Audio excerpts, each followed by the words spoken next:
नमस्कार, स्वागत है आप सभी का न्यूज प्लस 21 में। मैं हूं आपके साथ अंजलि। आइए एक नजर डालते हैं दिन के टॉप 10 बुलेटिन पर।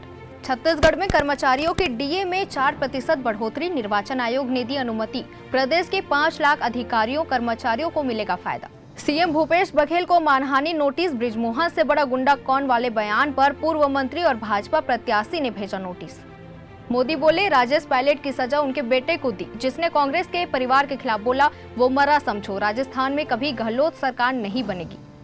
राहुल बोले, जेब कतरा अकेला नहीं आता, 3 लोग आते हैं। ध्यान भटकाने वाला मोदी, जेब काटने वाला अडानी और लाठी मारने वाला शाह।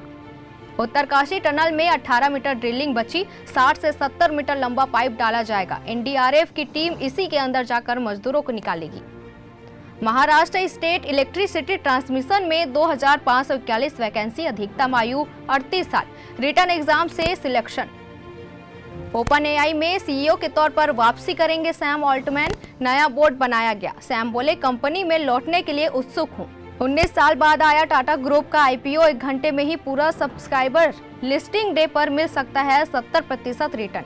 भारत अब 6 महीने बाद वर्ल्ड कप खेलेगा। 2024 में साउथ अफ्रीका, इंग्लैंड, न्यूजीलैंड और ऑस्ट्रेलिया के खिलाफ टेस्ट सीरीज। श्रीलंका भी जाएंगे। डंकी का पहला गाना लुट-पुट गया आउट, भांगड़ा करते दिखे एसआरके। देसी लुक में दिखी तापसी। 21 दिसंबर को फिल्म रिलीज होगी। तो ऐसे ही तमाम जानकारियों से लगातार अपडेट रहने के लिए देखते रहिए न्यूज प्लस 21, आपके हक की बात।